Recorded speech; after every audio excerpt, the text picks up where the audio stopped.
Orang yang sudah dekat dengan Allah hidupnya tidak tegang karena dia sudah dekat. Tapi kalau masih jauh hidupnya tegang, penuh ketakutan. Ada khaufnya, ada gelisahnya, ada galaunya, ada risau yang tidak beralasan.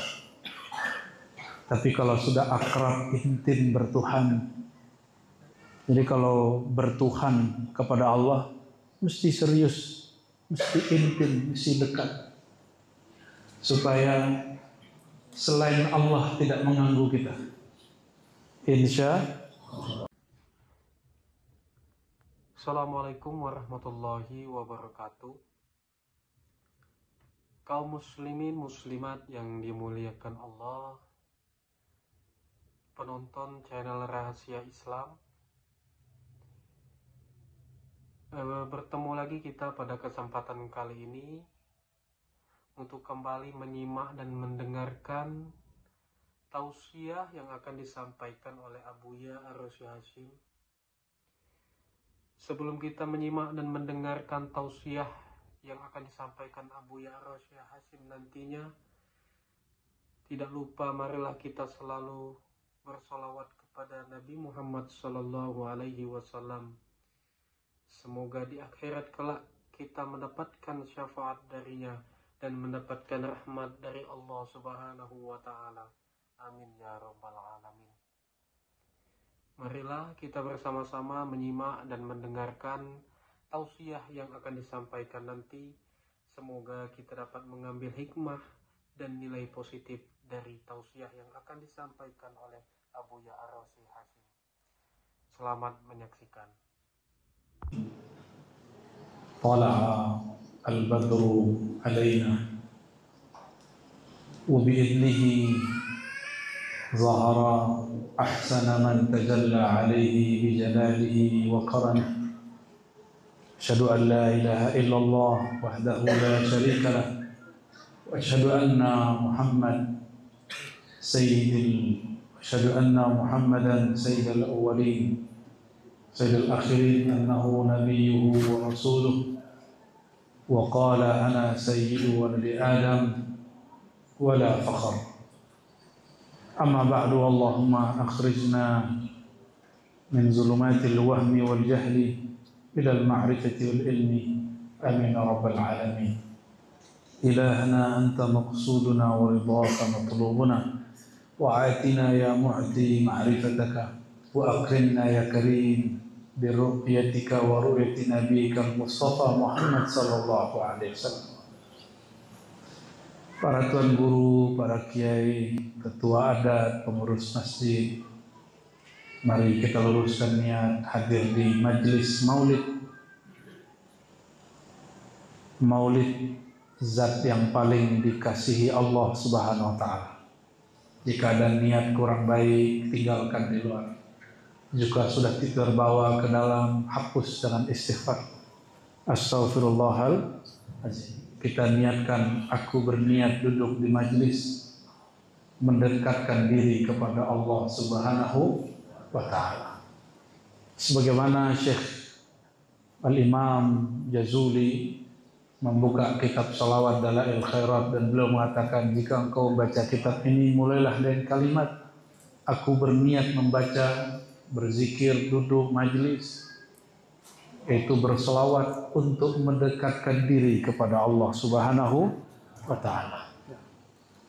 Kalau sudah dekat dengan Allah, maka orang dekat itu bisa bercengkrama.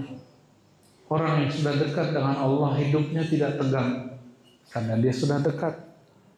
Tapi kalau masih jauh hidupnya tegang, penuh ketakutan. Ada khaufnya, ada gelisahnya, ada galaunya, ada risau yang tidak beralasan. Tapi kalau sudah akrab, intim bertuhan, jadi kalau bertuhan kepada Allah mesti serius, mesti intim, mesti dekat, supaya selain Allah tidak mengganggu kita. Insya nikmat bermaulid ini yang disebut dalam kalimat tadi, tala'al badru alaina min saniyatil wadai, telah terbit sang purnama yaitu Sayyidina Muhammad SAW dari saniyatil wada. Itu bahasa tentang Nabi datang dari arah antara dua berbukitan yang bernama Bukit Wada. Saniyah bahasa Arab itu artinya jalan antara dua gunung. Nama gunungnya, nama bukitnya gunung atau Bukit Al-Wada. Disebut Wada biasanya orang Madinah. Biasanya kalau perpisahan di situ. Tapi kali ini Nabi Sayyidina Muhammad SAW datang dari tempat orang berpisah. Karena beliau sedang ingin mengelabui orang kafir Quraisy supaya tidak datang dari tempat biasa orang datang. Beliau datang dari arah yang lain. Sallallahu alaihi. Lalu ada kalimat berikut yang kita baca di Mahal Qiyam. Kenapa disebut Mahal Qiyam? Mahal saat atau tempat, qiyam berdiri. Ya, tadi saya lihat awal-awal masih ada yang duduk. Kalau saya nggak usah dihormati, Pak. Tapi kalau disebut sang Nabi berdiri, Mahal Qiyam. Kalau Ar-Razi nggak perlu dihormati, saya ini orang terhina, banyak dosa, banyak maksiat, su'ul adat. Tapi kalau sang Nabi sedang kita sambut dalam batin, berdiri, disebut Mahalul Qiyam. Sallallahu alaihi wasallam. Wajabas syukru alaina. Lafaz ya, dhalal badru alaina, wajabas apa? Min saniyatil wada'i wajabas syukru alaina. Ma da'a billahi. Wajib syukur atas kita. Ternyata syukur yang diajarkan Nabi SAW bukan hanya syukur berduit. Syukur punya posisi, punya jabatan, punya rezeki, punya pasangan, punya anak. Syukur tertinggi mensyukuri hadirnya Sayyidina Muhammad SAW. Kalau sudah pandai bersyukur, baru nikmat itu bernilai. Nikmat itu banyak, tapi kalau tidak bersyukur dengan adanya Sayyidina Muhammad SAW, itu orang hidupnya tidak bernilai.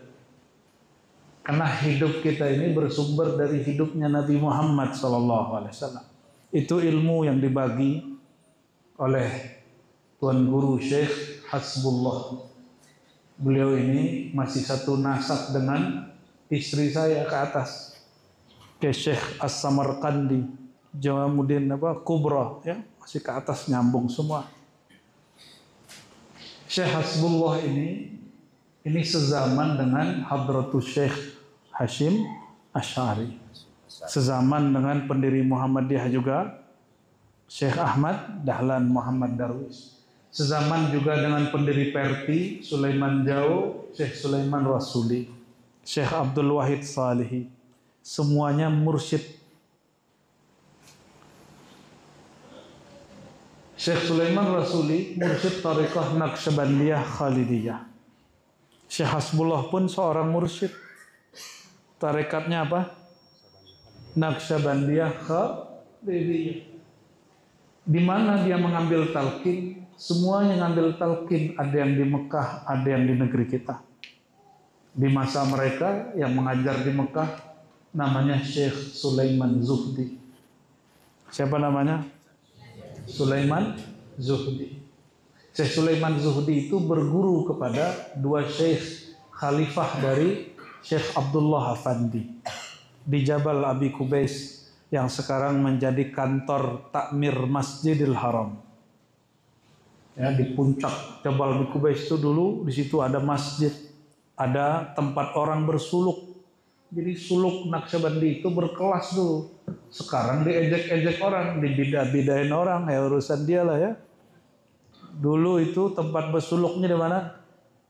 Jabal Abi Kubais. Sampai tahun 80 tempat itu masih utuh. Guru kami yang di Banjar masih hidup saksi, Tuan Guru Wildan, ahli qiraat dan ahli sanad. Beliau bercerita kepada kami dulu tinggal di situ, cuma Syekh Mursyidnya sudah tiada. Nah, Syekh Hasbullah ini pernah ngambil di situ. Dan beliau asalnya kan Jawa, tapi darahnya masih ada darah Nabi Muhammad SAW. Jadi wajah antara Arab dan Jawa. Jadinya Arab maklum. Beliau ini dari daerah Magelang ya. Betul. Nah, saya punya guru juga orang Magelang. Syekh Mursyid Tarekat Qadiriyah wan Naqsyabandiyah. Namanya Syekh Kiai Haji Ahmad Khalwani, masih hidup, sering ke Tembilahan, ya, sering ke daerah Kepulauan Riau, masih hidup. Beliau ngambil dari ayahandanya Syekh Nawawi, lalu seingat saya Syekh Muhammad Bashir apa Nazir, ya. Nanti silakan dicek ulang. Itu jalurnya nanti ke Syekh Abdul Karim Al-Bantani Al-Makki yang berkubur di Makkah. Beliau ngambil dari Syekh Ahmad Khatib Sambas. Jadi satu jalur Naqsyabandiyah Khalidiyah, sedangkan guru Syekh Hasbullah yang lain bernama Syekhana Khalil. Kalau di buku kitab Usuluddin beliau disebut Kiai Haji Khalil. Kiai Haji Khalil berarti beliau seperguruan dengan pendiri NU, pendiri Nahdlatul Ulama Hadratus Syekh Hasyim Asy'ari. Tapi yang bergelar Hadratus Syekh ya Syekh Hasyim Asy'ari. Kalau beliau ini Syekh Mursyid Mufti.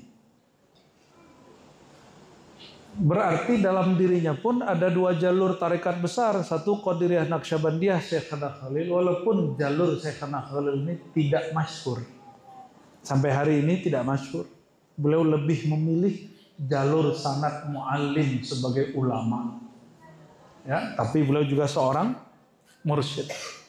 Maka hasil kalau gurunya wali, murid yang tasdik, yang taslim, pasti juga jadi wali.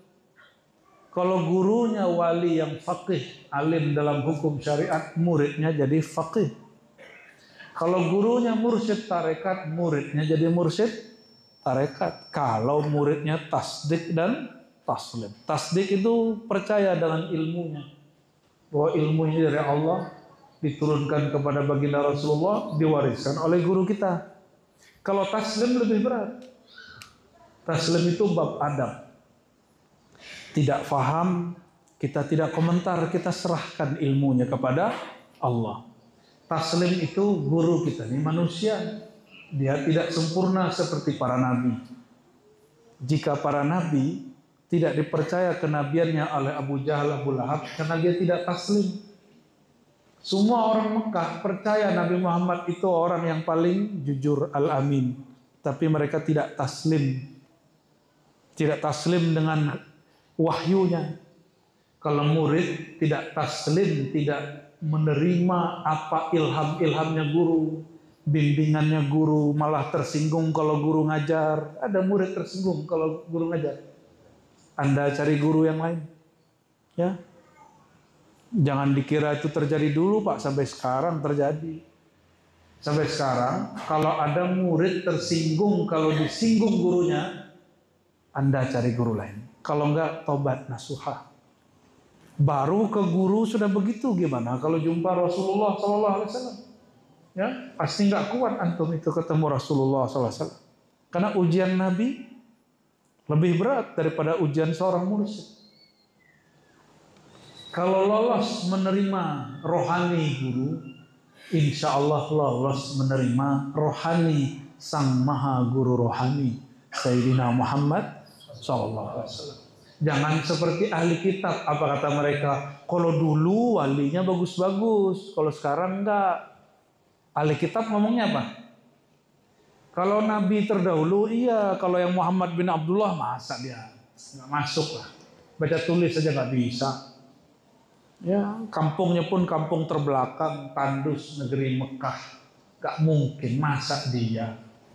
Sama ini orang-orang sekarang kalau ngomongnya, kalau dia bukan pewaris Nabi Muhammad, para sahabat, kalau dia pewaris Abu Jahal, Abu Lahab, kalau dia pewaris dari ahli kitab, apa katanya? Masa orang begitu jadi mursyid? Gitu. Hati-hati nanti ya. Hati-hati, itu sifat ahli kitab. Apakah syarat jadi mursyid bisa baca kitab? Enggak. Cuma kalau mursyid muallim di ribat mesti baca kitab. Kami di ribat, surau ribat. Kalau mursyid cuma mursyid murabbi, boleh tidak baca kitab. Boleh kitab Melayu pun cukup. Tapi kalau mursyid, muallim, mufti, dia berfatwa menjawab, di kami ada 2 jenis itu. Nanti ditaruh di mana nih orang? Bapak Ibu yang bukan Allah, Syekh Hasbullah di masa hidupnya pun tidak semua orang juga tasdik. Ya, meninggal baru orang kaget. Ya Allah, sang mufti meninggal. Coba kalau di zaman hidupnya kami belajar dulu, gitu. Itu kebanyakan orang begitu. Ternyata tabiat itu berulang sampai sekarang. Guru masih hidup, kita cuek. Guru sudah meninggal, ya mulai mengeluh. Guru jauh-jauh diundang, guru dekat tidak dikunjungi. Ya, orang tinggal di Jakarta diundang, guru yang dekat disapa pun tidak. Ya, itu tidak baik Bapak Ibu ya. Tapi saya husnuzon kepada semua yang hadir, jangankan yang jauh, Buya, ya, jangankan yang dekat, Buya, yang jauh pun kami hormati gitu. Itu baru orang bermakrifat kepada Allah Subhanahu wa Ta'ala. Makrifat kepada Allah dimulai dari makrifat kepada guru, makrifat kepada guru, makrifat kepada Sang Maha Guru Nabi Muhammad sallallahu alaihi wasallam. Bermakrifat kepada Sang Maha Guru, itulah pintu bermakrifat kepada Allah Subhanahu wa Ta'ala. Wah, ini sanad Naqsyabandiyah ini ya.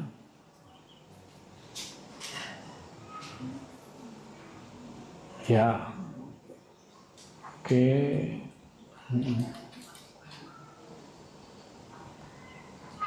Ya, samalah ya. Sanad silsilah beliau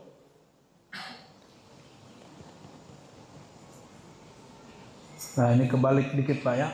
Kita luruskan boleh nggak? Mau nggak? Maulana Abdullah Afandi bukan bin Makki, Al-Makki.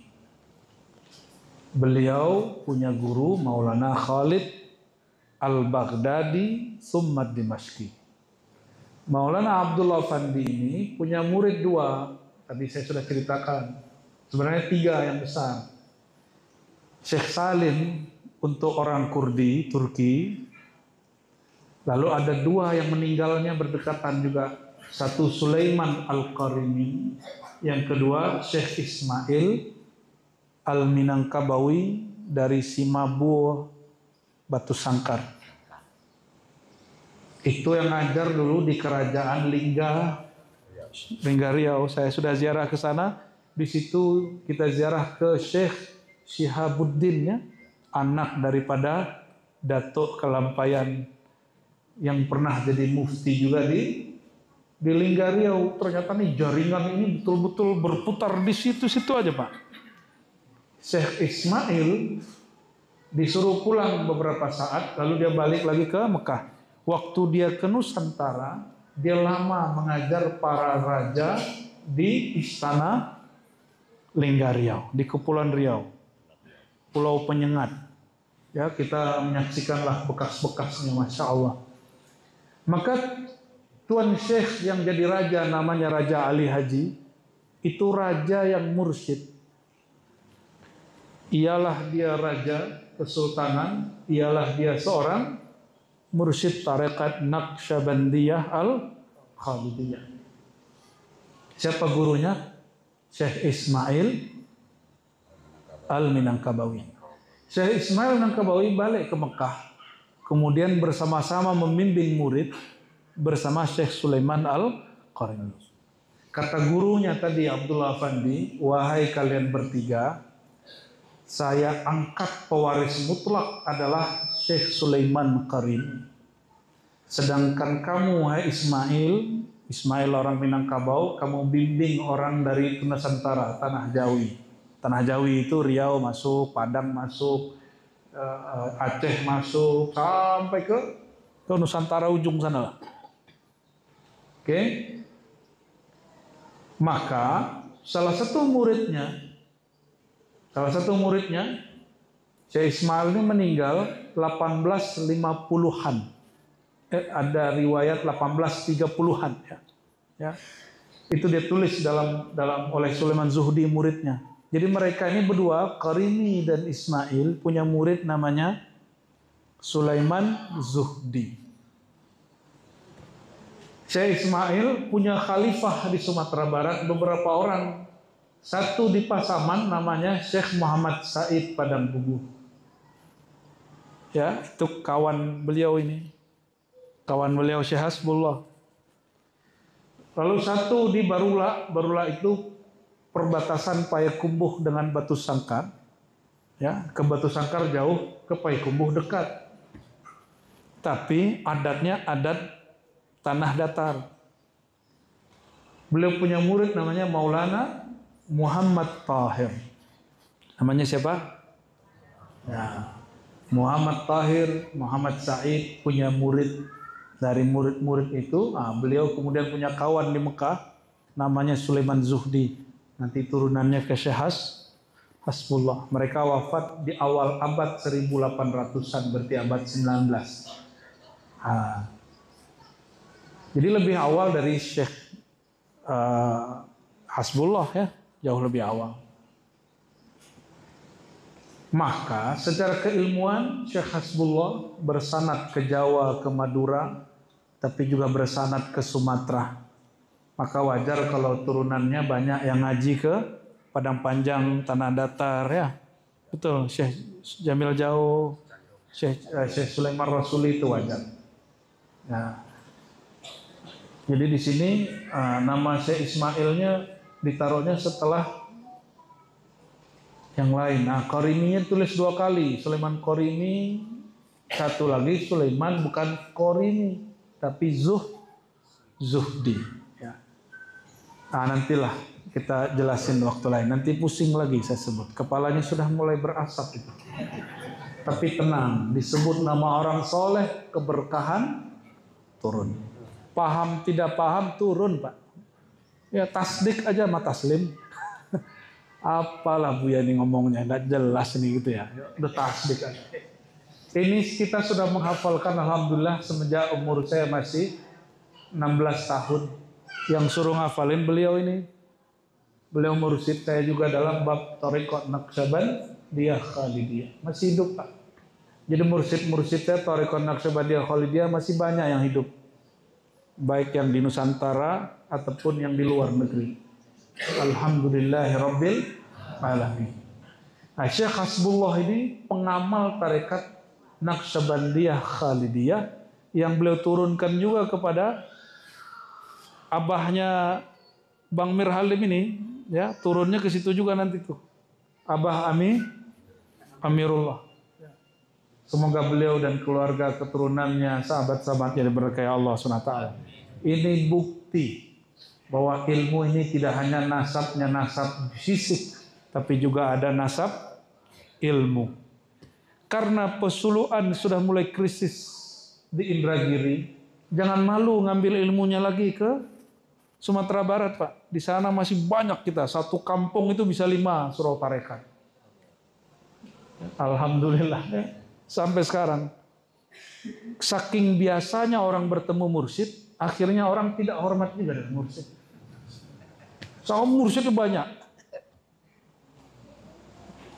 Saking banyaknya mursyid. Jadi di satu kampung itu bisa 5 mursyid, bisa 6 mursyid, itu biasa. Ya, itu ujian para mursyid lah. Apakah dia menghargai sesama mursyid? Apa dia merasa dirinya sok mursyid?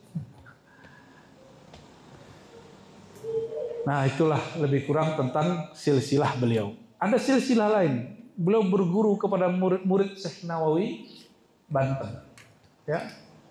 Syekh Nawawi Banten itu guru daripada Syekh Khadal Khalil. Ada namanya Tuan Guru Suyuti. Itu guru daripada Syekh Hasbullah. Nah, beliau ngambil juga ke situ. Berarti kalau kita tulis sanadnya, saya pernah ngambil sanad Pak kepada Abah Amirullah. Ya, beliau ijazahkan sekalian, saya minta, ini anaknya ijazahin sekalian, Bah, ijazahin sekalian. Jadi Abah Amirullah punya sanad kepada Syekh Hasbullah. Syekh Hasbullah punya sanad ke banyak guru. Syekh Khana Khalil, Syekh Suyuti, Syekh Sulaiman Zuhdi. Mereka semua murid daripada Syekh Nawawi Banten. Syekh Nawawi. Jadi kita ini sama orang Banten pun bersaudara secara ilmu. Ya, alhamdulillah. Syekh Nawawi Banten berguru ke anaknya Dato Kelampayan dan juga ketemu Dato Kelampayan. Syekh Syahabuddin Pulau Penyengat, Mufti Lingga. Jadi ini mufti punya murid jadi mufti. Mufti Syahabuddin Al-Banjari, ya, anak Dato Kelampayan, punya murid Syekh Nawawi, mufti di Mekah. Syekh Nawawi punya murid mufti di Bangkalan, Syekhana Khalil. Syekhana Khalil punya murid mufti di Indragiri, Syekh Hasbullah, Syekh Abdurrahman Siddiq, Dato Sapat, termasuk Syekh siapa kakeknya? Maulana Ali. Bersambung-sambung. Orang kalau paham nasab ilmu, maka dia tahu adab dia bersaudara. Apa kata Nabi SAW hadis Tirmizi? Ya, ta'allamul ansab. Ya, pelajarilah ilmu nasab, bukan untuk bertengkar. Ya, tasilu arhamukum. Pelajarilah ilmu nasab. Kalau di kita dalam keilmuan, ilmu silsilah. Silsilah ilmu guru kita dari siapa? Maka kalian akan menyambung silaturahim.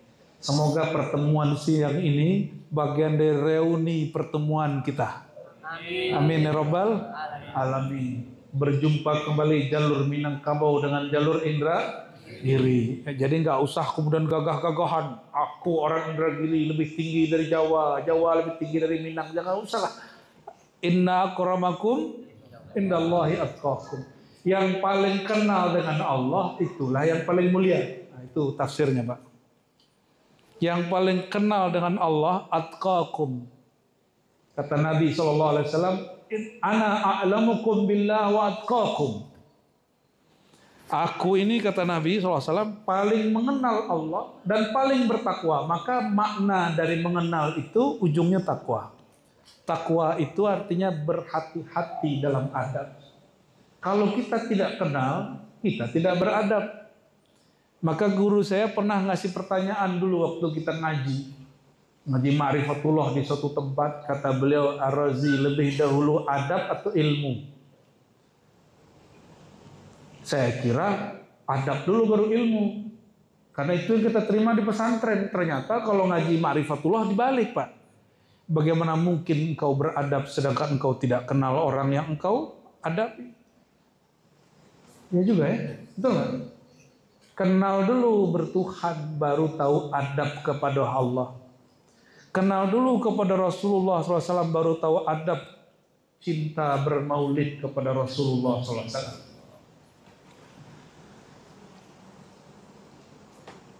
Kalau sudah kenal itu, nanti baru turunannya kenal kepada guru, ya. Maka ada ungkapan al-fana fi syekh muqaddamun ala fana'i fir rasul sallallahu alaihi wasallam. Al-fana fir rasul muqaddamun ala fana'i fillahi tabaraka wa ta'ala. Cinta kepada guru sehingga karam fana, asik dengan ilmu guru, asik dengan nur yang diberikan guru, asik dengan amalan yang diberikan guru. Itu awal untuk mabuk cinta kepada Sayyidina Muhammad sallallahu alaihi wasallam. Sudah mabuk cinta kepada Nabi Muhammad SAW, maka mudah mengamalkan sunnahnya. Kata beliau, wudu. Kata beliau, sedekah. Tapi kalau belum cinta, disuruh-suruh mau nggak? Ibu-ibu ini mau nggak disuruh masak oleh bukan suami? Kalau sudah sayang sama suami, nggak disuruh-suruh pagi-pagi, suami pulang dari surau, makanan sudah jadi. Betul, Bu? Jangan-jangan enggak lagi. Terserah ibu ambil yang pembantu, asisten atau tidak. Yang penting tanda rasa cinta, suami pulang dari surau, suami habis mandi, kopi sudah terhidang. Karena bab cinta, enggak perlu disuruh. Kalau sudah cinta, egonya dijatuhkan, cintanya dimunculkan. Maka para pecinta beramal tidak ada beban. Tapi kalau belum cinta, jangankan beramal, memikirkan pun berat. Sudah cinta Rasulullah belum? Kalau sudah cinta Rasulullah, mahal kiam itu mudah, sebentar doa. Kalau sudah cinta Rasulullah SAW, zikir salawat 100 itu gampang. Tapi kalau masih cinta harta, kata Tuan Guru nih nanti datang ke Indragiri, datang ke Molek, kata Tuan Guru, ada hajat, baca salawat 100. Maka dia salawat karena ingin dapat hajat. Itu berat itu Pak. Selesai salawat 100, hatinya bertanya-tanya. Kata Tuan Guru, baca salawat 100 tunai hajat. Ini hajat kok belum tunai-tunai lagi. Mulai syak. Jangan-jangan ilmu guru kurang oke. Carilah guru lain. Enggak oke juga, cari guru lain. Inilah yang disebut kutu loncat dalam thariqah. Karena niat dia bukan Allah. Niat dia dunia, dia bawa berthariqah. Niatnya dunia tapi bermodus datang kepada ahli akhirat. Apa nanti ciri-ciri muridnya? Nanti dia jelek-jelekin gurunya. Datang ke Tuan Syekh nih, ke mursyid yang baru. Tuan Syekh, saya ini murid Syanu, tapi kayaknya kurang oke. Ma'rifatnya kayak kurang tajam. Murid mengerti, ma'rifat guru kurang tajam. Berarti ma'rifat dia melewati guru. Ya, Allahumma sholli ala sayyidina. Itu terjadi dari dulu terjadi. Dari dulu sampai hari ini terjadi. Semoga yang hadir siang ini nggak begitu. Peminat kajian tasawuf ini banyak Pak. Tapi banyaknya tidak sebanyak peminat kajian fikih. Maka kalau Bapak buat kajian tauhid di lembaga adat, jangan berharap orang terlalu ramai. Karena peminatnya segitu-gitu aja Pak. Ya.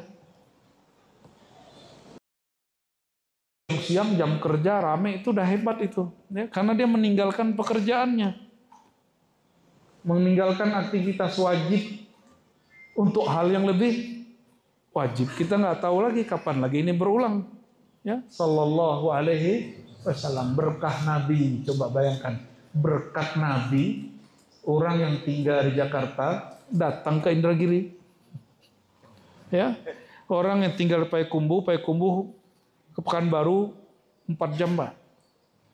Pekanbaru ke sini 4 jam, tuh 8 jam tuh. Saya takziah kepada makdang saya baru meninggal. Kita takziah dari saya ngisi kajian di Bekasi ujung Pak. Mekarta sodo lagi. Karena kita mau takziah itu muter, Jakarta kita putar dari selatan. Nah, nyampe di Bandara Soekarno Hatta. Niat saya begini, nanti saya mau ke Indragiri nih ya. Udah niat dari sono tuh. Coba Bapak hitung tuh berapa.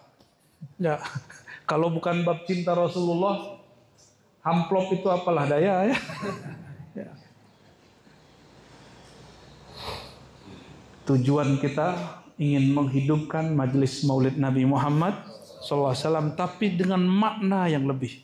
Orang bermaulid banyak, tapi yang membagikan makrifat yang dimaulidkan jarang. Tadi kita sudah buka 2 bait. Tola'al badru alaina. Telah terbit sang al-badr. Al-badr itu nama baginda sallallahu alaihi wasallam. Apa arti al-badr? Bulan malam 14. Itu fisiknya. Kalau bulan itu dia hanya purnama sekali sebulan. Tapi sang purnama yang ini sekali terbit selama-lamanya terbit. Dia terbit kalau sudah kenal kepada yang terbit itu. Maka wajib belajar tentang sang Nabi yang terbit itu. Muhammad SAW itu mati gak?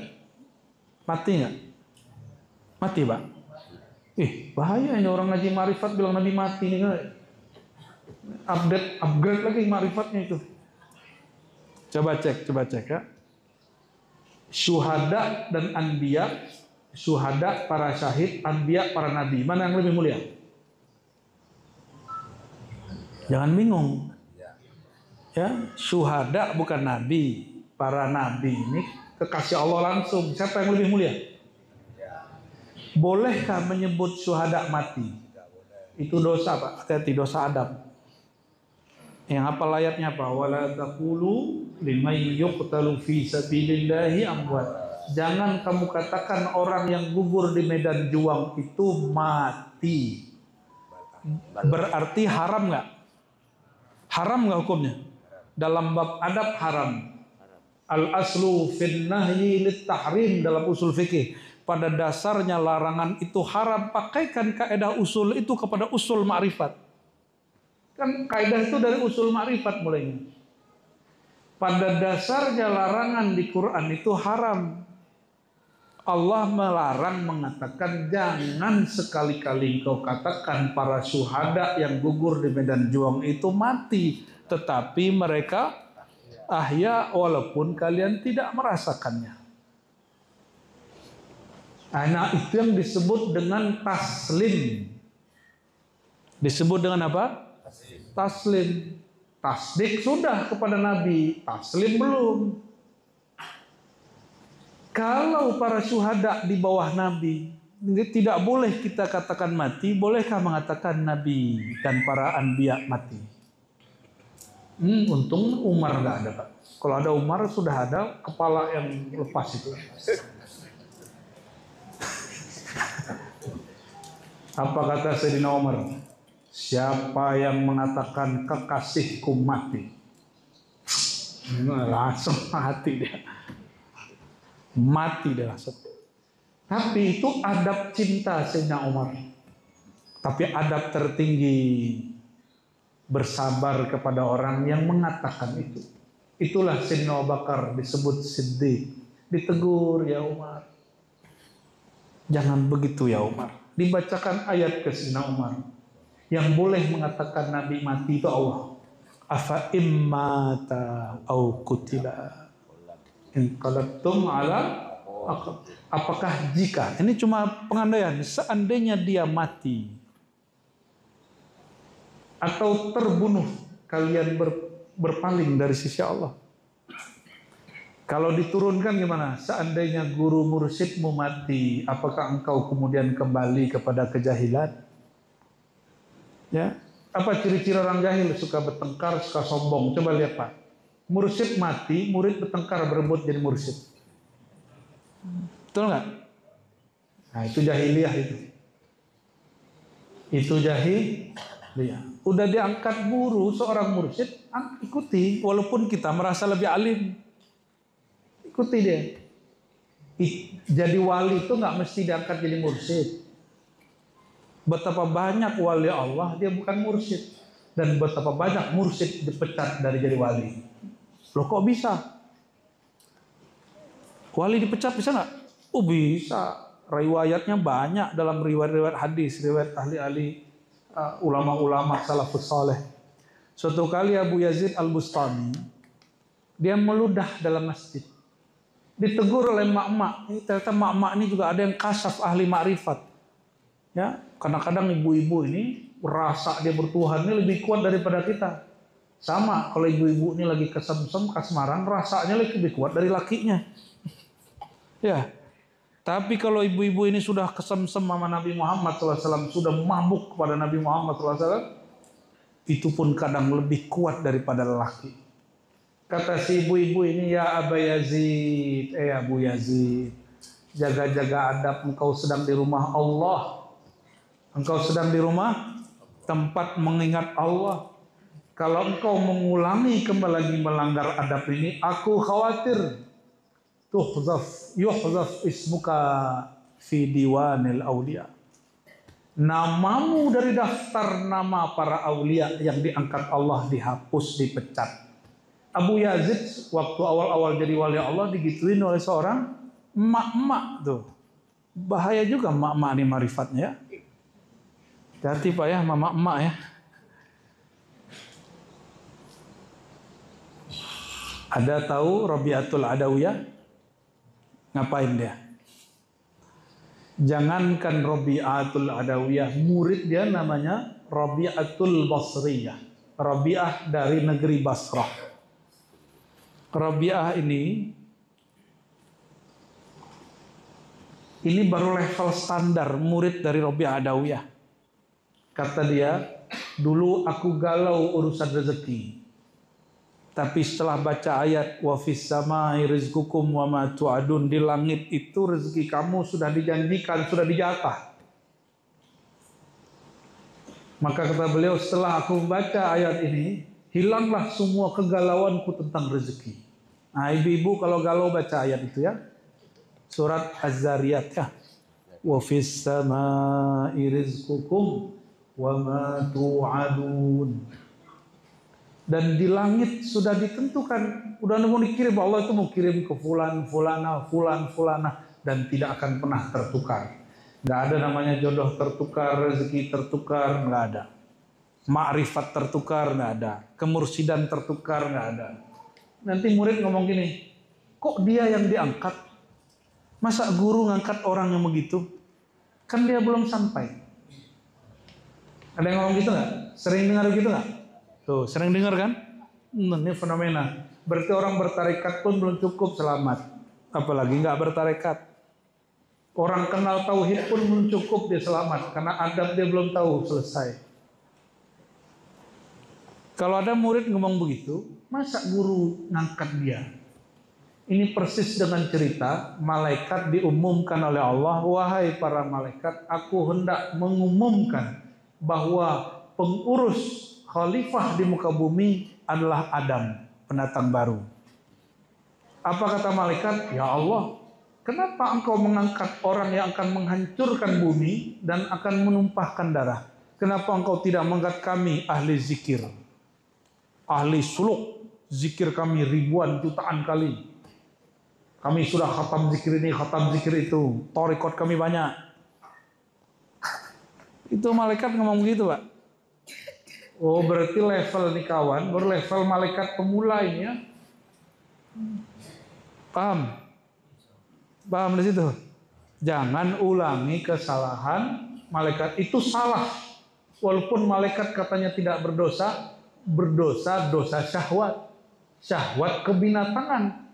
Malaikat tercipta dari nur, ada namanya syahwat nuraniyah, syahwat cahaya. Nur itu ada dua, ilmu dan zikir.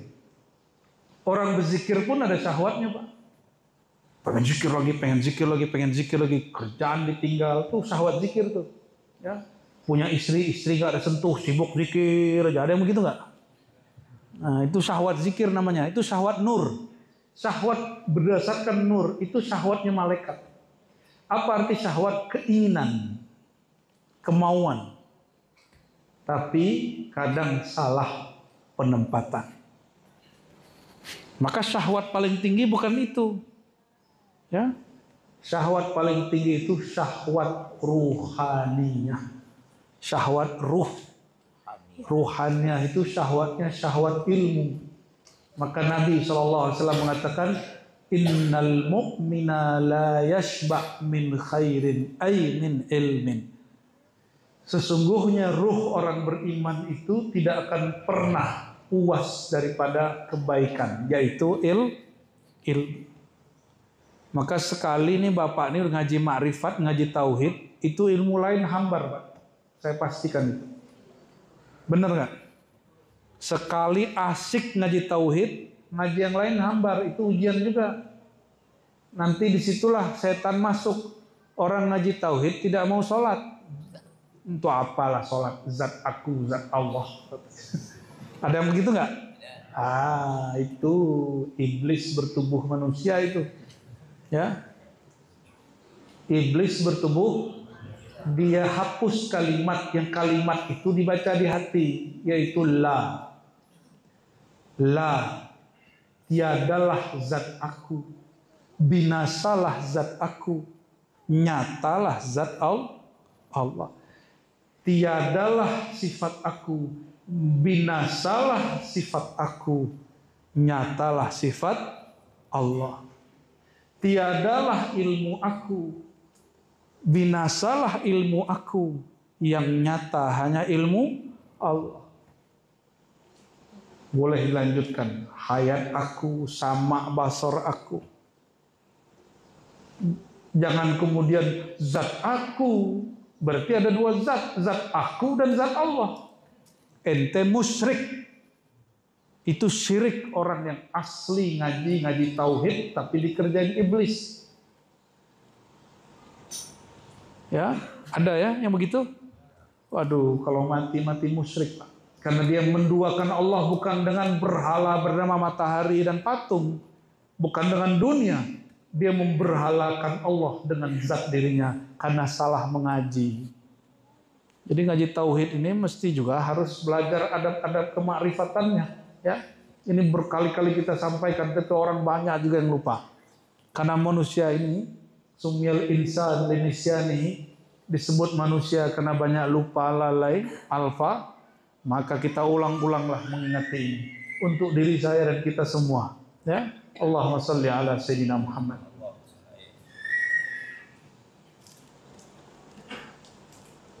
Sang Muhammad itu disebut Tola'al Badr.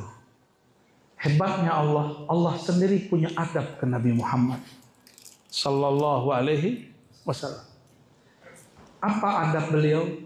Allah Ta'ala tidak menyebut nama sang Nabi kecuali hanya 4 kali. Muhammad, Muhammad, Muhammad, Muhammad sallallahu alaihi wasallam 4 kali di Quran. Selebihnya disebut dengan nama-nama gelar, nama-nama sifat, nama-nama hal, nama-nama makom. Maka Allah panggil, ya ayuhan nabi kulli azwajik. Allah nggak panggil wahai Muhammad, tapi yang dipanggil wahai sang nabi. Datang Sayyidina Jibril, Nabi sudah tahu, cuma ini adabnya. Nabi Muhammad pun lebih tinggi makom dari Jibril, tapi Nabi Muhammad SAW punya adab juga kepada Jibril. Jadi adab itu tidak hanya dari atas, dari bawah ke atas, tapi juga dari atas ke bawah, termasuk adab setara. Juga adab yang ke bawah. Saya yakin di tanah Indragiri, tanah Melayu adalah istilah itu ya. Kalam kepada orang di bawah, yang setara, yang di atas. Pasti ada kalam itu, apa namanya Pak? Kalam yang 4. Apa aja itu? Kata ke atas. Kata ke atas. Kata ke atas. Kata mendatar. Mendatar. Kata melereng. Melereng. Kata menurun. Menurun. Bukan jalan tol ya. Sama berarti di Minangkabau juga begitu. Di Jawa juga begitu. Ada di Jawa kalimat begitu. Di Banjar juga begitu, disebut kata Saraba 4 ya. Ada juga begitu. Di Aceh juga ada begitu. Di jiran kita Malaysia juga ada. Sama lah. Sampai ke Buton sana, sampai ke Ambon. Bugis itu orang membicarakan itu semua. Kalau kata ke atas, hilanglah kata aku. Yang ada hanya hamba. Ya. Kalau ke atas, hilangkan akumu. Yang ada hanya akunya dia. Yang boleh berkata aku hanya dia. Jangan lagi berkata zat aku, zat Allah. Enggak. Tiada zat aku. Kecuali yang ada hanya zat Allah. Itu yang diajarkan Imam Ghazali dalam kitab Tauhid wa Tawakkul jilid 4 daripada Ihya Ulumuddin. Ya, beliau mengatakan la maujuda illallah. Tiada yang sebenar-benar wujud. Tiadalah wujud aku, tiadalah wujud engkau, tiadalah wujud semua alam semesta kecuali limpahan dari wujud yang maha wujud, Allah Subhanahu wa ta'ala. Dari semua wujud itu ada yang disebut Sayyidul Wujud. Siapa Sayyidul Wujud? Rajanya yang wujud. Itulah kekasih Allah yang maha mawujud, yang maha wujud. Ya, siapa itu? Sayyidina Muhammad sallallahu alaihi wasallam. Kata Jibril, ya Muhammad, apakah engkau senang hai Muhammad jika Allah menjadikan 2/3 umatmu masuk surga? Itu Allah berkalam ke Nabi Muhammad SAW. Apakah engkau ridho ya Muhammad tuh? Baru dipakai ya Muhammad. Kenapa? Karena Jibril temenan sama Rasulullah SAW. Tapi Jibril selesai daripada Isra Mi'raj, barulah dia ampun-ampunan kepada Rasulullah SAW. Sampai di Sidratul Muntaha. Sidrah pohon. Yang pohonnya punya lembaran daun. Di lembaran daun itu tertulislah takdir semua manusia. Masing-masing kita punya daun Pak. Jika daunnya jatuh, mati. Tapi kalau daunnya masih nempel di situ, meliuk-meliuk, berarti masih hidup dia nih. Daunnya masih hidup nih sebagian. Mungkin ntar lagi akan jatuh ini. Sallallahu alaihi sampai di ujung pohon, boleh juga disebut itu pohon kehidupan. Pohon, ya, syajaratul hayat. Ini kalau istilah kami. Istilah keilmuan kan boleh-boleh aja biar gampang. Kalau disebut sidratul muntaha, takutnya nggak paham. Muntaha itu artinya ujung alam. Alam apa? Alam langit, bumi, dan surga, ujungnya di situ. Kata Sayyidina Jibril ketika beliau menghantar Sayyidina Muhammad SAW. Nabi Muhammad SAW sudah naik ke tangga aras. Jadi arasnya ada tangganya, Pak. Disebut juga raf-raf. Disebut apa? Atau sulamul a'raf. Ya. Nabi SAW sudah naik ke tangga pertama. Apa kata Sayyidina Muhammad SAW? Ya Jibril, bro, kayak gitu, bro Jibril. Kawan Jibril. Sini, ayo ikut saya. Di sini Jibril kena ujian. Ini bukan Mas Jibril ya, ini Sayyidina Jibril. Malaikat Jibril mengatakan, ya Muhammad, jika aku jalan selangkah saja, aku terbakar. Ujian Jibril tidak lolos. Seandainya Jibril patuh, ya Jibril sini, dia katakan labbaik ya Muhammad, langsung dia selamat. Dia bisa ngikut ke atas, Pak. Berlindung dengan jubah Sayyidina Muhammad sallallahu alaihi wasallam. Jadi selevel Jibril tidak lolos sampai di situ, tapi lolos sampai Sidratul Muntaha. Itu udah tinggi, udah malaikat tertinggi sudah. Malaikat tertinggi ternyata kena ujian juga. Ya, itu hadis sahih itu, Pak. Cuma pemahaman orang kadang sampai ke situ, ada yang tidak sampai ke situ. Kalau Bapak ini diajak gimana? Guru loncat ke perahu. Loncat sini. Jatuh wak buya. Ya sudah, bagian engkau nggak dapat. Sahabat saya ahbab tabligh. Tabligh ini kan didirikan oleh mursyid tarekat Naqsyabandiyah, Qadiriyah, dan Khisiyah. Itu awal-awal dulu berdakwah ke Eropa, ke Barat, ke Amerika. Sampailah di satu rihlah khuruj mereka naik kapal. Kapalnya rusak di tengah jalan. Ombak datang. Badai pun Masya Allah menggila. Setiap jemaah tabligh itu, ahbab tabligh kalau keluar Pak khuruj, itu ada namanya amir. Amir ini biasanya sudah khuruj sekian kali, sudah digembleng supaya dia tawakalnya level 1 di antara orang yang ada itu, walaupun dia bukan ulama besar. Yang penting tawakalnya tinggi. Jadi jangan senang-senang dulu kalau ada yang ikut tabligh jadi amir. Ente ukur-ukur diri dulu. Kalau tawakal nggak tinggi-tinggi amat, mundur. Ya. Ini suluk juga, suluk di tengah keramaian. Ada suluk pakai khalwat. Ini suluk di tengah keramaian. Sang amir berdoa, ya Allah, kami ini berdakwah niatnya hanya untuk Engkau.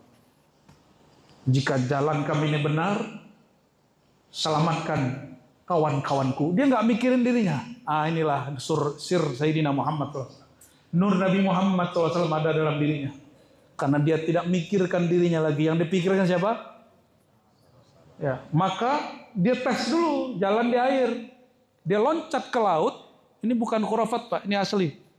Ya, saya pantang menceritakan khurafat, apalagi hadis palsu. Jalan di air, dia lihat tidak tenggelam, maka dipanggil anggotanya. Ya ahbabi ta'al. Ya, mari. Ada yang mau ikut, nggak usah lihat kiri kanan ke belakang, turun, jatuh, terjun semua, dan semuanya jalan di atas air. Tasdik, taslim dia kepada amirnya. Itu baru ahbab tabligh, bukan ulama itu, cuma 1-2 ulama di situ, tapi dia tasdik kepada Nur Muhammad yang ada dalam diri amirnya. Nggak ada di malaikat, Pak. Adanya di siapa? Jadi tasdik taslim itu pakaian manusia. Malaikat itu paling ya tasdik lah. Taslimnya tidak total. Yang total tasdik dan taslimnya para sahabat dan umat sebagian kecil dari umat Nabi Muhammad SAW. Enggak semua juga. Saya menyaksikan sendiri murid-murid tarekat, khalifah-khalifah tarekat dipanggil guru untuk berjuang di surau-surau. Apa kata mereka? Kami punya anak banyak, Tuan Syekh. Kami punya pekerjaan, tidak mungkin membersamai Tuan Syekh selalu. Ya, apalah kerjaan ini ya? Menung-menung di apa? Di lapau, bukan di surau. Diam-diam di surau, tidak masuk dakwah kawat doh, ya. Nggak oke katanya. Bagi dia kerja dapat duit, dia nggak tahu ada ilmu bermenung duit datang. Nggak tahu dia ada ilmu itu ya. Tapi ilmu itu nggak boleh dibagi Pak, nanti orang bermenung semua. Tapi saya kasih tahu semua orang yang sukses sekarang itu karena dia pintar bermenung. Ya, semua yang orang hari ini punya duit banyak, usaha banyak karena renungan dia itu bernilai. Betul lah kata Nabi, orang alim tidur, jangankan dia sholat, tidur pun lebih ditakuti daripada orang yang jahil tapi ibadah. Apalagi jika dia bermenung. Ya, maka diamnya orang kenal Allah fikratun. Sautul arif fikrah. Diamnya ya, sukutul arif fikrah. Diamnya seorang yang mengenal Allah itu menghasilkan fikrah, pemikiran yang mahal. Apalagi kalamnya seorang yang arif. Fahiya hikmatun, maka menjadi hikmah. Gimana Pak kira-kira? Sesat nggak ngaji begini? Hah? Lebih mulia Nabi Muhammad SAW atau Jibril? Benar ya? Benar. Maka kata Imam Al-Hulaini, guru daripada Al-Imam Al-Baihaqi, Imam Ahli Hadis, Imam Ahlus Sunnah, Aqidah Asy'ariyah yang megang ilmu sifat 20 di zamannya. Abad ke-5 Hijriah. Kata beliau, kata Imam Baihaqi, qala Al-Hulaini, berkata sang guru Hulaini, sebagian manusia lebih mulia Allah ciptakan dari sebagian malaikat. Sebagaimana sebagian manusia lebih hina dina daripada sebagian besar hewan. Betul ya? Ada manusia lebih hina dari hewan? Hewan, mohon maaf nih, semoga penyakit ini tidak ada di sini. Kita doakan yang kena ini Allah sembuhkan batinnya. Homoseksual. Hewan melakukan nggak? Hewan melakukan nggak Pak? Kita nggak benci kepada pelakunya. Kita doakan semoga Allah sembuhkan mereka. Amin ya rabbal. Jika ada aib Allah tutup. Ya. Sampaikan kepada yang pernah ya, terlibat itu. Tidak usah khawatir. Innallaha tawwabur rahim.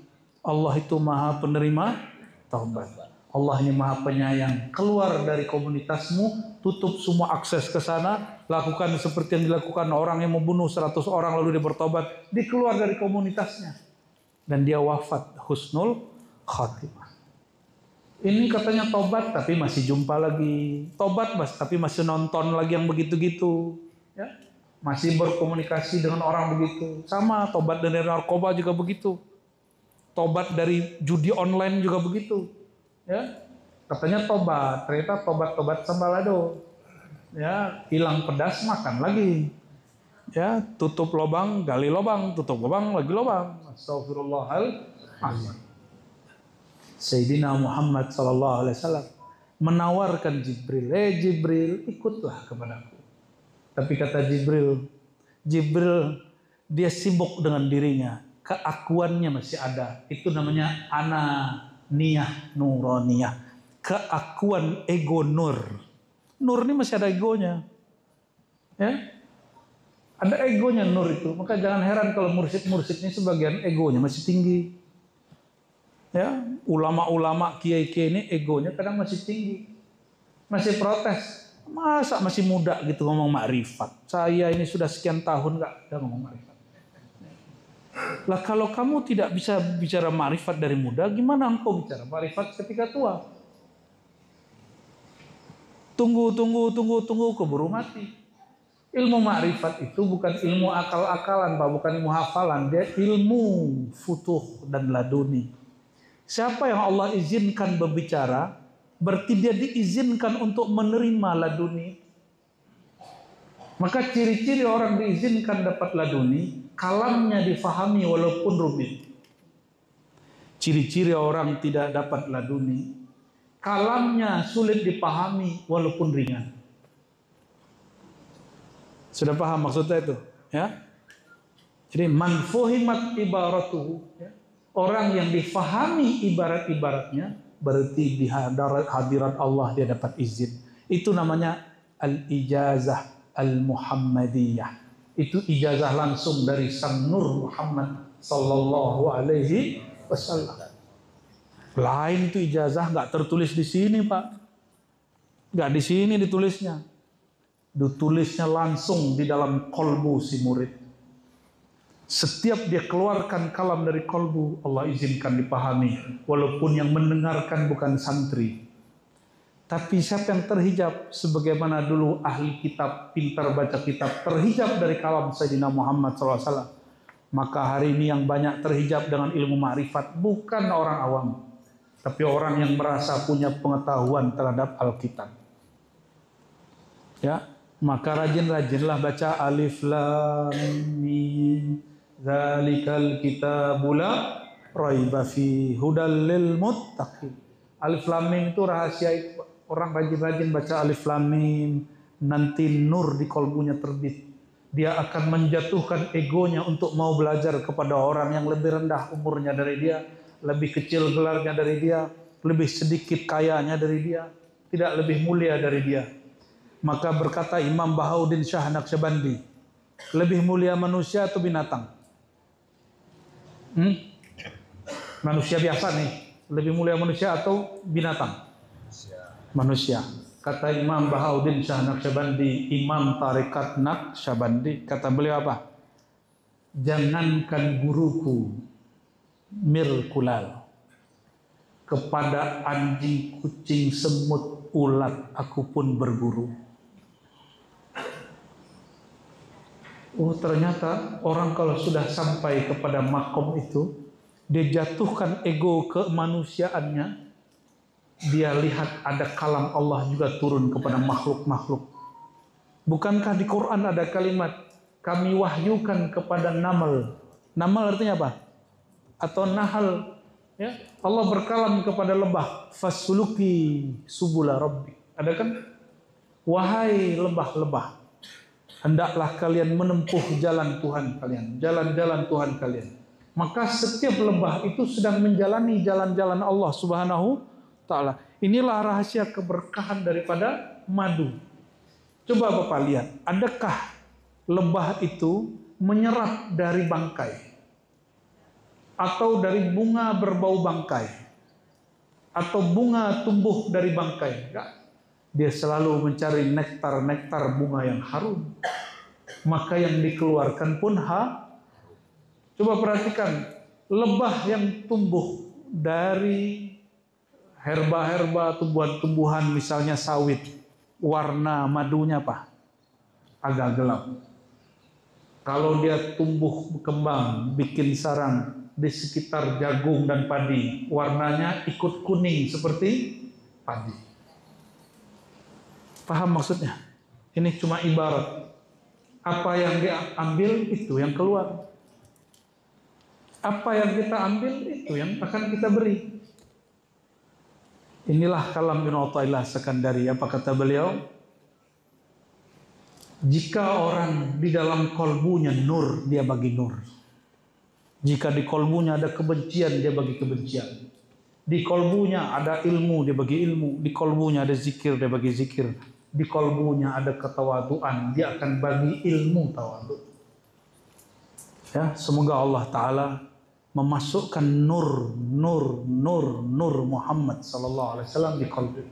Semua sifat kebaikan itu nur Muhammad sallallahu alaihi wasallam. Jadi kalau mau lihat nur Muhammad ada pada diri seorang, ambil satu sifat Sayyidina Muhammad sallallahu alaihi wasallam, lihat pada diri kita, lihat pada diri orang itu. Adakah sifat itu? Berarti nur hidup. Tapi syaratnya satu, Sifat itu dia lakukan, dia jalani bukan karena ingin dipuji orang, tapi karena memang dia seperti itu. Dermawannya bukan karena ingin dipuja-puji. Berguru, bermurid, mengajarnya bukan karena takut dicaci, tapi karena memang dia yakin, tasdik dan taslim kepada Allah Subhanahu wa Ta'ala.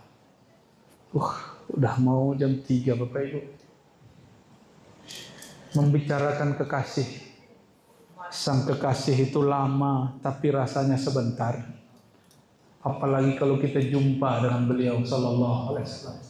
Itu dunia rasanya pendek. Dunia rasanya pendek. Maka berkalamlah guru kami. Diambil dari kalam Syekh Yusuf An-Nabahani. Beliau punya kitab beberapa tentang hakikat Sayyidina Muhammad sallallahu alaihi wasallam. Apa kata Syekh Yusuf Nabahani? Seandainya sorga itu dan bidadarinya boleh keluar dari alam surgawi, mereka akan masuk ke bumi untuk membersamai Nabi Muhammad SAW. Kenapa? Kunci sorga siapa yang megang? Nabi Muhammad SAW. Ini sering kita kasih pertanyaan. Yang megang kunci mobil, yang punya kunci mobil berarti punya mobil. Kalau minjem ya minjem, Mbak. Yang punya kunci mobil, STNK atas nama dia, BPKB atas nama dia, berarti yang punya mobil siapa? Ya dia itu. Nama Tuan Syekh siapa? Nah, namanya kayak gurunya Syekh Hasbullah. Kalau beliau nih, ya, Kiai Zulfar. Kalau punya STNK, cek dulu namanya. Ya. Kalau nama mobil, nama motornya nama Zulfar, berarti dia punya. Kalau enggak, mungkin minjam. Atau beli, belum balik nama. Beli tapi belum punya modal, balik nama. Bisa jadi. Itu sorga, siapa yang punya? Siapa yang punya? Yang megang kunci. Yang megang. Tapi Allah kasih pengumuman, lillahi ma fis samawati wal ardh, milik Allah langit dan bumi. Tapi kuncinya, berarti siapakah Nabi Muhammad SAW sehingga kunci sorga beliau yang pegang? Apa hubungan sir beliau dengan Allah Subhanahu wa Ta'ala? Itulah orang kalau rajin bermaulid, ngaji tauhid, ngaji ma'rifat, semakin masa bertambah, rahasia itu akan semakin masuk ke dalam kalbu. Barulah dia faham. Apa kaitannya kunci dengan syafaat itu apa? Oh, lebih dari itu. Ya. Kalau Bapak sudah sampai depan rumah, yang megang kunci nggak bukain, gimana? Boleh masuk nggak? Silakan dengan semua amalmu masuk surga. Masuk. Belum tentu. Masuk surga birahmatihi. Kata Nabi Muhammad SAW, Nabi Muhammad ini pintar bersandiwara, tapi sandiwaranya hakiki. Kata beliau, tiadalah kalian masuk surga, la yadkhulu ahadukumul jannata bi'amali. Kamu ini gak ada yang pantas masuk surga dengan amalmu, karena baru sholat khusyuknya hilang. Baru sedekah ingin dihormati. Ya. Baru memimpin ingin dihargai. Baru jadi ketua takmir masjid sudah tersinggungan. Bener nggak? Mohon maaf, saya nggak tahu di masjid sini begitu nggak. Baru dari sisi gelar mursyid sudah pengen begini. Saya mursyid, saya tuan syekh. Astagfirullahaladzim. Nabi Muhammad SAW nggak begitu. Nggak dihormati. Apa kata beliau? Oh mungkin dia nggak kenal rahasia aku dan Allah. Namanya rahasia, siapa juga yang kenal. Maka Nabi Muhammad SAW ketika beliau masuk ke satu ruangan, orang nggak berdiri, yang berdiri malah duduk, jangan berdiri. Tapi sahabat yang mengerti, dia tetap berdiri, dia sambut Nabi Muhammad SAW, dia salami Nabi Muhammad SAW. Tapi beliau mengatakan, jangan berdiri, jangan berdiri. Tapi giliran sahabat Sa'ad bin Mu'az datang, kata beliau, ayo berdiri sambut si Sa'ad bin Mu'az. Sahabat yang cerdas, apa katanya? Kalau kepada Sayyidina Sa'ad kita berdiri menghormati, apalagi kepada Sayyidina Muhammad. Inilah rahasia mahallul qiyam. Jadi kalau mahal qiyam jangan berat kaki ini berdiri langsung. Ya, sudah disebut nama Sayyidina Muhammad SAW, wa rafa'na laka dzikrak. Yang boleh terangkat tinggi saat itu hanya Nabi Muhammad SAW. Ya, adik-adik yang kecil-kecil nih, kalau orang mahal qiyam, kita lagi jalan, berdiri aja di depan situ ya. Kalau enggak jangan lewat masjid dulu. Ini adabnya para ulama dari dulu. Kecuali enggak terdengar sama kita. Ini yang disebut Nabi SAW, idza marartum bi riyadil jannah fartau. Kalau kamu melewati kebun-kebun surga. Surga siapa yang punya? Kebun-kebun surga ada di bumi. Kebun-kebun, kalau kebun sama hutan bedanya apa Pak? Kebun sawit sama hutan beda nggak? Kalau hutan ada yang nyangkul nggak? Kalau kebun ada yang nyangkul. Pekerja kebun dengan yang punya kebun beda nggak? Yang mengajari cara berkebun beda nggak? Beda semua. Nabi mengatakan ini bahasa-bahasa siloka bahasanya, bahasa-bahasa majazi. Jika kamu melewati kebun-kebun surga aku, begitu maksudnya. Yang di situ disebut nama-namaku, dibahas ma'rifat tentang aku, mampirlah, cicipi sebentar. Kalau perlu engkau terjun di dalamnya, masuk ke dalam kebun. Lebih bagus jalan apa kebun, Pak? Pemandangannya. Orang suka jalan-jalan itu memandang kebun atau memandang jalan? Ini ujian orang bertorikot nih. Asik dengan torikotnya, melupakan sang kebun. Rasulullah SAW itu lahir hari Senin. Senin itu disebut oleh Nabi SAW hari diciptakan pepohonan dan bunga-bunga. Maka Sayyidina Muhammad SAW menamakan anaknya dengan gelar Zahra, sang bunga. Itu sirnya beliau diturunin. Dikasih mantu, dikasih pasangan suami, babul ilmi. Pintunya ilmu, pintunya keharuman ilmu Sayyidina Muhammad SAW. Yang orang nggak tahu rahasianya, teksnya sama, tapi kalau Sayyidina Ali yang baca beda makna. Langsung maknanya naik. Barang sama nih, kalau Bapak yang jelaskan biasa, tapi kalau Sayyidina Ali yang jelasin jadi luar biasa, Pak.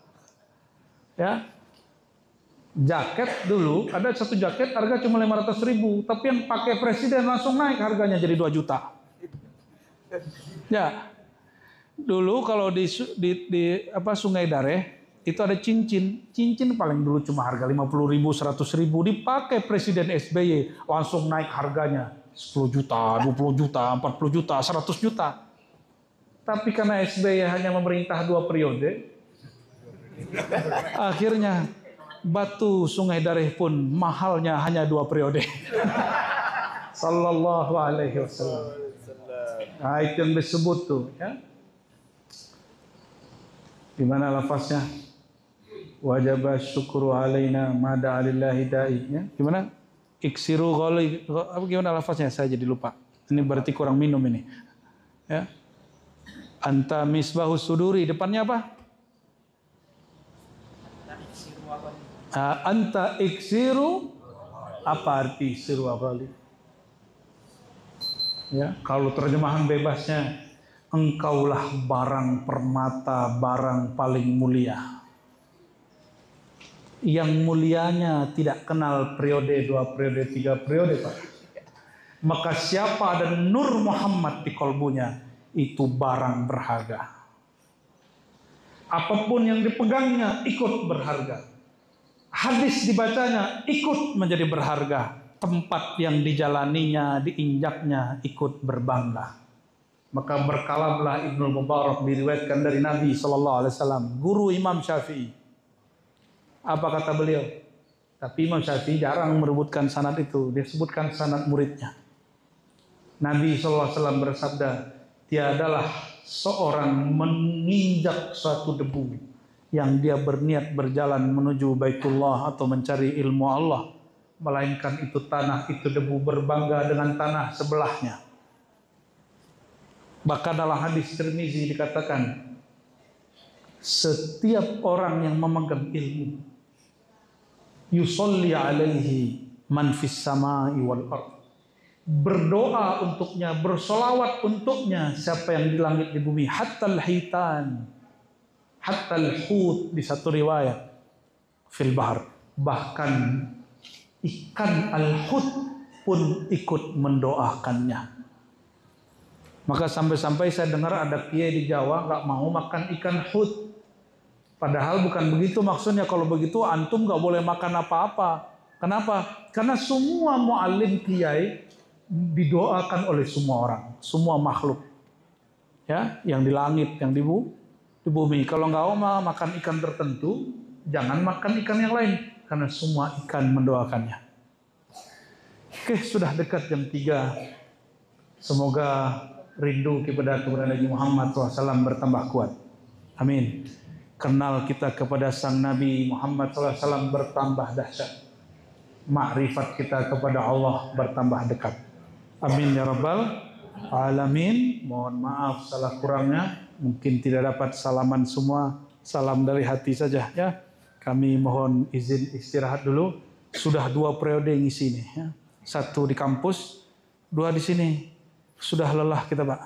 Nanti malam jumpa lagi di rumah Bang Mir Halim bin Amirullah ya.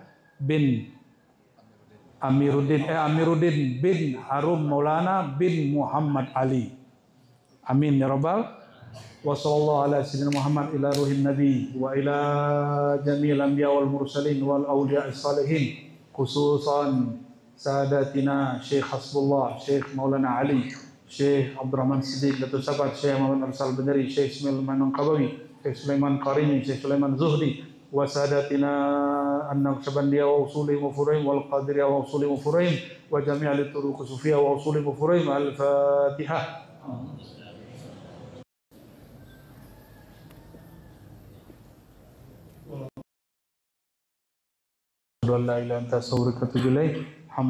Assalamualaikum warahmatullahi wabarakatuh.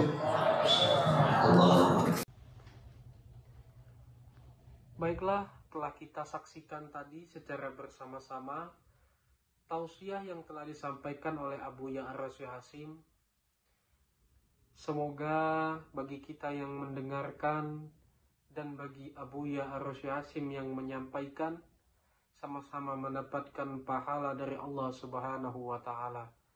Semoga apa yang telah kita dengarkan dan kita simak bersama-sama tadi dapat menambah ilmu pengetahuan kita dan semakin mendekatkan diri kita kepada Allah Subhanahu wa Ta'ala. Amin ya rabbal alamin. Dari tausiah yang telah disampaikan oleh Abu Ya'ra Syekh Hasim tadi, dapat kita ambil kesimpulan dan juga ilmunya, bahwasanya jangan sampai kita terlena oleh kenikmatan dunia hingga sampai meninggalkan kewajiban kita dan meninggalkan perintah dari Allah Subhanahu wa Ta'ala. Marilah kita selalu bersama-sama menjaga diri kita agar tidak terlena terhadap kenikmatan dunia dan selalu berusaha untuk mendekatkan diri kita kepada Allah Subhanahu wa Ta'ala. Semoga kita termasuk umatnya yang selalu mendapatkan syafaat dari Rasulullah Sallallahu Alaihi Wasallam dan juga selalu mendapatkan hidayah serta rahmat dari Allah Subhanahu wa Ta'ala. Semoga apa yang telah kita dengarkan tadi dapat menjadi ilmu dan juga bermanfaat bagi kehidupan kita, dan tentunya semakin mendekatkan diri kita kepada Allah Subhanahu wa Ta'ala. Sekali lagi kami ucapkan terima kasih yang sebesar-besarnya bagi penonton yang telah mensupport channel Rahasia Islam ini dengan mensubscribe, like, dan share. Karena dengan bantuan dan support penonton sekalian, kami semakin bersemangat untuk selalu menyebarkan konten-konten yang insya Allah akan memberikan ilmu serta manfaat bagi kita semua. Sekali lagi kami mohon apabila konten kami memberikan manfaat dan juga ilmu serta nilai-nilai positif. Mohon bantuannya untuk subscribe, like, dan share, karena dengan melakukannya kita sama-sama telah menyebarkan kebaikan untuk sesama umat manusia.